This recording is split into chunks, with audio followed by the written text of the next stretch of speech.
What's good, Commanders fans? Just want to make a quick video here. Happy Sunday. Hope everybody had a good weekend this weekend. Is ready to start the week off right tomorrow. Just want to do my annual 5 ways the Commanders offense improved this offseason video. Now, I really want to make this video because I just want to congratulate the DC Defenders for they clinched. So they are conference champions in their league in the UFL. They're conference champions of the UFL, which is awesome. And they clinched a playoff berth, I believe, as well. Yes, they did. They clinched a playoff berth. They headed to the 2025 UFL Conference Championship, which is awesome, man. Which is awesome. I love it with a passion. Just like the Commanders, they're balling right now, man. They're balling. They are, I think, 5-2 or 6-2, something like that. Let me look at the record right now. I'm going on the UFL page so I can have accurate information. They are 4-1. That's not accurate. I'm actually looking at the website right now. That excuse me, that right there is not accurate information. They're definitely not 4-1. It's really tough to find UFL information. I'm on the website and it's giving wrong information. But today they beat the Arlington Renegades 37-33. And I most likely will be at the game May 30th, which is a Friday night at 8 p.m. I most likely will be at that game. And that's the last home game. It's the last home game. So I most likely will be there. So let me know if you guys are going to that game. I'm definitely going to that game. That should be a lot of fun for sure. I can't wait. But I just want to congratulate them. Yeah, they're 6-2. I'm sorry. Yeah, 6-2, 4-1, 30-33. Jordan Ta'amu went 15 for 26, 240 yards, 2 touchdowns, no picks. Deion Jackson, he was having a really good game running the football, 10 carries for 89 yards and a touchdown. Cornell Powell, 2 touchdown catches. We started the game off a little rocky. Number 12 had a fumble on a kickoff return, Chris Rowland. And then we really should have blew them out. Like, we had a strip sack, and the guy did a Leon Letton fumbled on the 1-yard line. That was a touchback, so that was terrible. We would have been up like 22-3, would have put them away. But the game-sealing interception was by DeAndre Baker, who was a former first-round pick for the Giants. He got a pick six, not a pick six, but he got an interception and made a big play to end the game, man. So the defense showed up a little bit, even though they did give up 30 points. But when we needed to make big plays, they stepped up and made big plays. Jordan Tam was having a heck of a season. He scored on a trick play too. Like, it was a trick play where Chris Rowland threw a touchdown pass to him. And Jordan Tam was scoring a touchdown. So I really think he's going to win the MVP. It's between another quarterback who's a mobile dual threat quarterback. I can't remember his name on the other team. But I think Jordan Ta'amu is going to win it. I think he's going to win it. But like I said, I should be there May 30th, which is a Friday night, about 2 weeks, about a week and a half from now. I should be there Friday night lights. It will be my first UFL DC Defenders game, and hopefully I'll get to see the Beer Snake or participate in the Beer Snake. All right. So, Deebo Sam was at the game too. He was supporting somebody on the Renegades. I think his name was Isaiah Winstead is who he was supporting, another receiver who he played with in San Fran. Excuse me. Tyler Vaughns for the Renegades, he was cooking. He had 2 touchdown catches. That's a guy we might want to bring in for like a workout or something. But we're good at the receiver spot. We don't need to really bring in somebody at the receiver spot for a workout. Let me see how Matt McCrane did, if he did anything. So Matt McCrane did not make any kicks today. He didn't make any kicks today. We had a 3-point conversion today too, which was pretty cool. Marquette King is on the Renegades, the punter that is on YouTube and pretty famous and all that stuff. He was with the Raiders before. All right. So 5 ways we improved. I'll do this real quick. So I'll start with Laramie Tunsil. I mean, bringing in Laramie Tunsil, I mean, that in itself, trading for him was huge. Bringing him in, he's just a bookend tackle. He's a franchise left tackle. You put him in the tier with Trent Williams, Chris Samuels, John Jansen, all of the good tackles that played for the Commanders. You can now throw Laramie Tunsil in that bunch of recent history. Laramie Tunsil is a perennial Pro Bowler.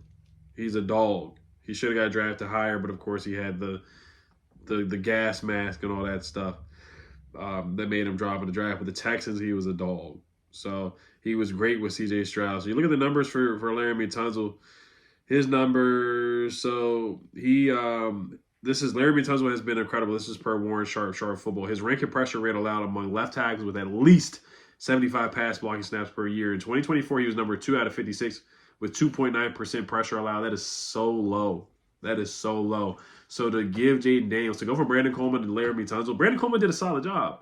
But to go to a perennial Pro Bowler at left tackle, your blind side, where Jayden does not have to worry about his blind side at all, where he can sit in the pocket and be comfortable, like that is going to do wonders for this offense. Adam Peters made it a point to upgrade this offensive line. He didn't want to be good because we would have been fine. Like I would have been fine with Brandon Coleman at left tackle, and then Wiley at right tackle, Sam Cosmi at right guard, Biotis at center, Allegretti at left guard. I think we would have been fine. We would have been good. But with this offensive line, adding Laramie Tunsil, now we're great. I think we have a great offensive line when Sam Cosmi comes back healthy. And we have legitimate backups. Andrew Wiley, when Cosmi comes back, you have Conerly at the right tackle spot. And Wiley will be your backup right tackle. And then you got Nate Herbig as your backup. So and Dieter will be a backup as well. So you have legitimate depth there. You have legitimate depth. The only thing is you did lose Cornelius Lucas, but you got better by adding Laramie Tunsil, man. Laramie Tunsil, number 2 of 44, 3.1% left tackles with 400 plus pass blocking snaps behind only Tristan Wirfs. And let's look at Laramie Tunsil, his numbers per PFF as well last year, like where he ranked on the left tackle spot. 30 years old. 30 years old. So he's still got a good amount left in the tank. So they're not showing us PFF stats from last year for whatever reason. But we all know that Laramie Tunsil is a dog. Laramie Tunsil, let me see, where's some of the numbers for him? So Laramie Tunsil's 2024 PFF grade was a 76.5, which is really, really, really solid. He's earned a PFF pass blocking grade of above 85 in 5 of the past 6 seasons. So, I mean, this is a guy who is a stalwart. He's good in the run game, but he's even better in the pass game. So he's going to help this team out. Pass block grade since 2022, 97th percentile. Pass block grade on true pass, that's 97th percentile. Pass block grade with no play action, 97th percentile. Only thing is the penalties. That's like the one thing. He said that himself in his press conference. Run block grade on zone runs, 80th percentile. Run blocking negatively graded plays, 84th percentile as well. So, I mean, everything's like 80%, 97th percentile. Those are the metrics for Laramie Tunsil. So he's a dog, man. We got a stalwart. We got a dog. We got a hog on the left side at the left tackle spot for sure. Next for me is adding Josh Conerly. I mean, when you add another dog at the right tackle spot, now he hasn't played much right tackle in college, so there is a question mark there. How will he fit in at right tackle? I know there's rumors that he did not play well at right tackle in the Senior Bowl. He had an up and down performance at right tackle in the Senior Bowl. Those are some of the things that I've heard. But when you add an athlete on the offensive line, when you add a guy, with quickness and the footwork like that, and he's working on his play strength where he's going to get there, where he can mirror guys, mirror pass rushers, where he only gave up, how many sacks did he give up in college? And he did a great job against Abdul Carter, who we have to play twice a year, who everybody loves, Abdul Carter.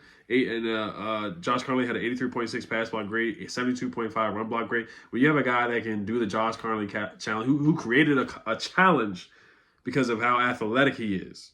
That's how athletic he is. He only gave up 2 sacks in his entire career. 1,007 pass block snaps, 2 sacks allowed, 83.1 pass block grade since 2023 for Josh Conerly. So he's a dog. Adding him to the right side definitely made this offensive line better. And protecting Jayden Daniels was a huge priority for Adam Peters, and he got that done in the first round. Other teams wanted to trade up for him or take him. Kansas City wanted him, but they ended up taking the other tackle out of Ohio State. So he was a highly touted prospect.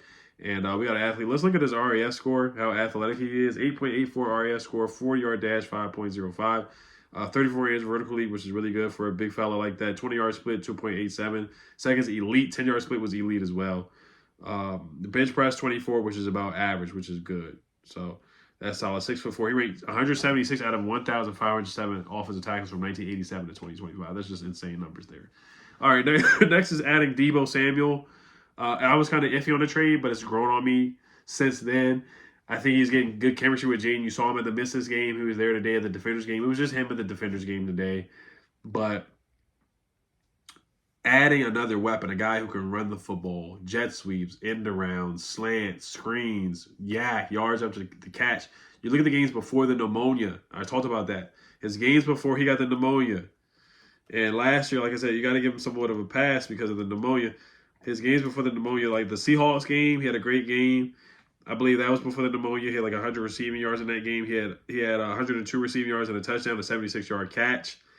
Against the Minnesota Vikings, he had eight catches for 110 yards, 3 catches for 58 yards against the Patriots, and then he had 4 catches for 71 yards against Dallas in a win, and then it just went downhill after that. You know, he had 5 catches for 62 yards against Tampa Bay, and then Seattle, he had 4 catches for 22 yards. So we have a guy that's locked in, that's lost weight. He's getting lean. You see more muscle. He's getting chemistry with Jayden off of the field. Adding another weapon where it's going to be Terry, Deebo. You can't double Terry. You have to pay attention to Deebo. Is Deebo your traditional number 2 receiver? No, he's not, but he's a weapon. He's a guy that you have to account for on the field. You can't just bracket Terry anymore. You got to take a look at Deebo and focus on Deebo.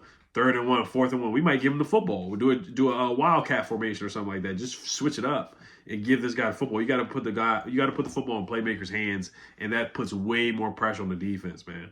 You got another guy who can run and catch the football and make something happen, make something shake. So I do like the addition of Deebo Samuel, and it's only a 5th-round pick that we gave up.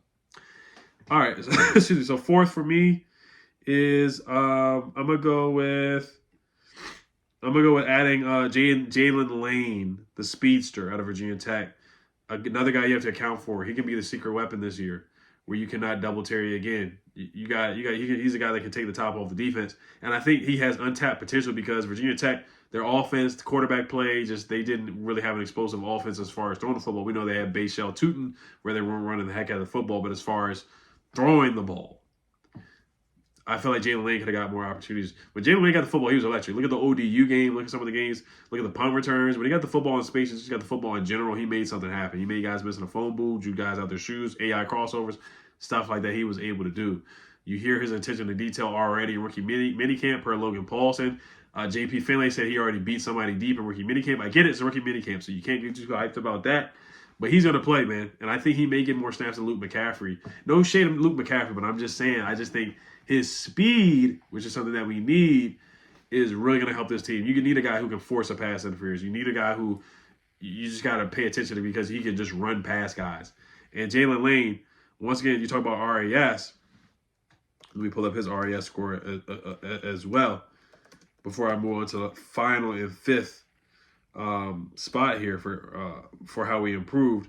Jaylen Lane had a 9.68 RAS score, 112 out of 3,441 wide receivers from 1987 to 2025, which is insane. 40-inch vertical leap, 4.3 40-yard dash, shuttle cone drill, elite, 3-cone drill, elite, 20-yard and 10-yard split, elite, broad jump, elite, just fast as I don't know what, quick as I don't know what, and speedy as I don't know what. You can do some jet sweeps, in and rounds for him. This guy ran for a touchdown, threw a touchdown, and caught a touchdown pass, and had a punt return for a touchdown too. So that just shows you how much of an athlete that Jaylen Lane is too. And you can open up the trick plays too with Jaylen Lane too. He can probably do a in and around, throw the ball down the field to Terry or something like that too. So that opens up the playbook a little bit more with adding Jaylen Lane to the team. So he made us better in that sense as well. And then number 5 for me is Bill, man, JCM. Just adding a change of pace back and adding a back. He's not just a change of pace back. He's a legit back, man. He's a legit back that can do first down, second down, and third down. And that's what a lot of beat reporters put out. They want to find a 3-down back. And they found that in JCM, man. Let me pull up his RAS score as well. Because this guy can play, man. And he has fresh legs. He only played in 1 game last year. He played in the East West Shrine Bowl, and guess what? He won the MVP in that game.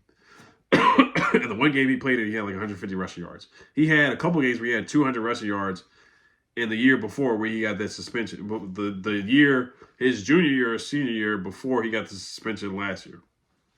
So that's how good Merritt is. That's how good he is. 40-yard dash, 4.45, which is elite. 20-yard split, elite. Vertical leap, 41.5-inch vertical leap. This is a guy that is shifty, has speed, home run hitting ability. You look at the rookie minicamp, the way he moves, the quickness, the footwork, and all that. Excuse me, I am a little under the weather. But JCM is a dog, man. He probably will he has a chance to take over B-Rob's spot before it's all said and done this year. But I think just that 1-2 punch of those guys is going to make this team a lot better. So that's why I like JCM a lot, man. I really do. All right, you guys. Hell Commanders. Have a great day. Peace.